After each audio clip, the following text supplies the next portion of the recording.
Dereva wa chombo sio mwingine ni ndugu yetu, baba yetu kipenzi, mwenyekiti wetu wa Chama cha Mapinduzi mkoa wa Tanga, Ustadh Rajabu Abdulrahman Abdalla, akiwa ameambatana na mwenyekiti wa CCM wilaya ya Handeni Comrade Jamili Ramadhani Changogo, akiwa amempatia mgombea ubunge wa jimbo la Handeni mjini Comrade Ruben Kwagilwa Mamba Samtabu. Ni msafara wa mwenyekiti wa Chama cha Mapinduzi CCM mkoa wa Tanga na MCC Rajabu Abdalla akiwa amempakia kwenye pikipiki mgombea ubunge wa jimbo la Handeni mjini Ruben Kwagilwa, akimnadi kwenye mitaa mbalimbali kwa ajili ya kumwombea kura ya kuchaguliwa kuwa mbunge wa jimbo hilo. Akizungumza kwenye mkutano wa hadhara wa mwenyekiti huyo, mgombea ubunge wa jimbo hilo Ruben Kwagilwa amesema anakwenda kutatua changamoto ya maji na wakabili wananchi wa jimbo la Handeni mjini. Mradi wa miji 28,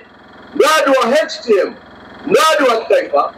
Nimesimama hapa nitumie fursa hii kuwatangazia wanahandeni, mradi huo mpaka sasa umekamilika kwa 71%. Miezi minne ijayo tunakwenda kukamilisha 29% iliyobaki. Tayari tumeshamaliza kujenga tenki kubwa ambalo tumelizamisha chini ya mto pale mtoa tunapoyachukulia maji.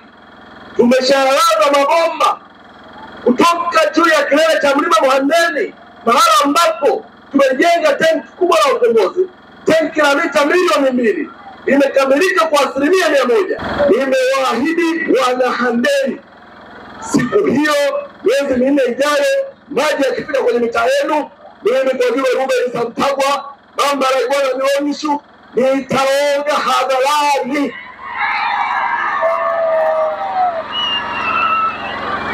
Hicho mnachoshangilia kukiona hamtakiona kwa sababu nitaoga na nguo. Kwa upande wake, mwenyekiti Rajabu amesema serikali ya CCM haikuishia kwenye miradi ya maji peke yake, ila imetoa zaidi ya shilingi bilioni 17 kwa ajili ya kuboresha huduma za afya kama anavyofafanua. Daktari Samia Suluhu Hassan ameitekeleza vyema ilani ya Chama cha Mapinduzi kwa swala la afya kwenye mkoa wa Tanga. Ametupa bilioni 4, tumejenga zahanati 72 ndani ya mkoa wa Tanga. Nyinyi ni mashahidi, hata wilaya ya Handeni zipo sehemu katika vijiji tumepeleka huduma hii ya zahanati.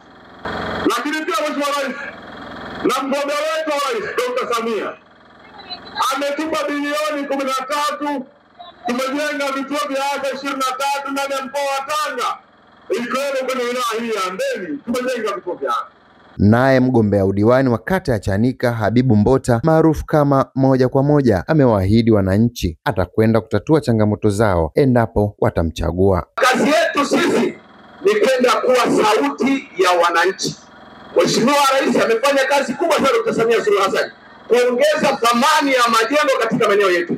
Ni lazima twende tukawe chanzo cha kuonyesha utatuzi wa kero kupitia majengo ambayo yamejengwa na serikali. Niwashukuruni sana wananchi, lakini chonde twende tukapige kura. Kutoka wilayani Handeni mkoani Tanga, Rajabu Athmani, ZBC.